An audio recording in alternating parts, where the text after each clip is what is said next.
Bereshith chapter 43.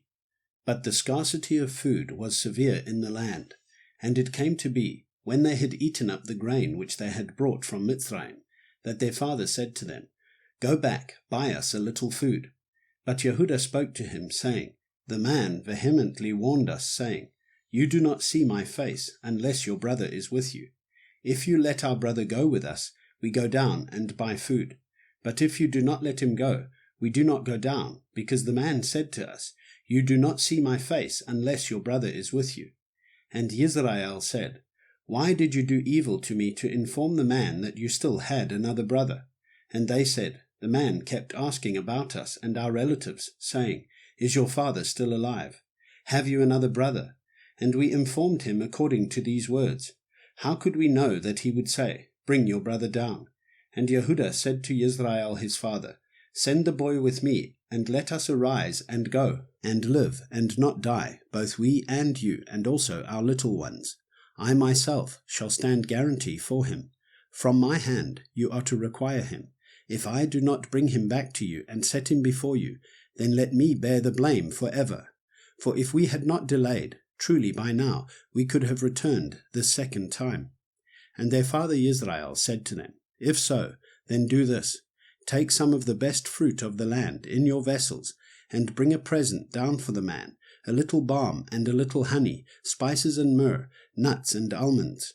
And take double silver in your hand, and take back in your hand the silver that was returned in the mouth of your sacks. It could have been a mistake. And take your brother and arise, go back to the man. And El Shaddai give to you compassion before the man, so that he shall release your other brother and Binyamin. And if I am bereaved, I am bereaved. And the men took that present, and Binyamin, and they took double the amount of silver in their hand, and arose and went down to Mitzrayim, and stood before Yosef. And Yosef saw Binyamin with them, and said to the one over his house, Bring the men home, and make a great slaughter, and prepare, for these men are to eat with me at noon. And the man did as Yosef said, and the man brought the men into Yosef's house. And the men were afraid, because they were brought into Yosef's house. And they said, It is because of the silver which was put back into our sacks the first time, that we are brought in, to throw himself upon us and fall upon us, to take us as slaves, our donkeys too.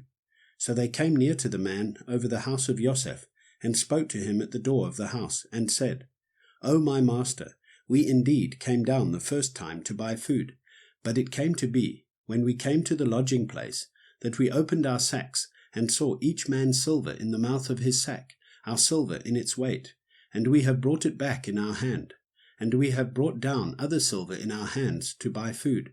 We do not know who put our silver in our sacks. But he said, Peace be with you, do not be afraid.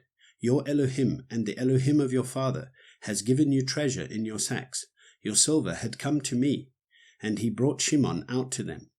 And the man brought the men into Yosef's house and gave them water. And they washed their feet, and he gave their donkeys fodder. And they made the present ready for Yosef's coming at noon, for they heard that they were to eat there. And when Yosef came home, they brought him the present which was in their hand into the house, and bowed down before him to the earth. And he asked them about their welfare, and said, Is your father well, the old man of whom you spoke? Is he still alive? And they said, Your servant our father is in good health, he is still alive. And they bowed their heads down, and did obeisance. And he lifted his eyes, and saw his brother Binyamin, his mother's son, and said, Is this your younger brother of whom you spoke to me? And he said, Elohim show favor to you, my son. And Yosef hurried, for his emotions were deeply moved towards his brother. And he looked for a place to weep, and went into his room, and wept there. Then he washed his face, and came out, and controlled himself, and said, Serve the food. And they set him a place by himself, and them by themselves, and the Mitzrites who ate with him by themselves. For the Mitzrites could not eat food with the Hebrews, for that is an abomination to the Mitzrites. And they sat before him, the firstborn according to his birthright, and the youngest according to his youth. And the men looked at each other in astonishment. And he took portions to them from before him, but Binyamin's portion was 5 times as much as any of theirs. And they feasted, and they drank with him.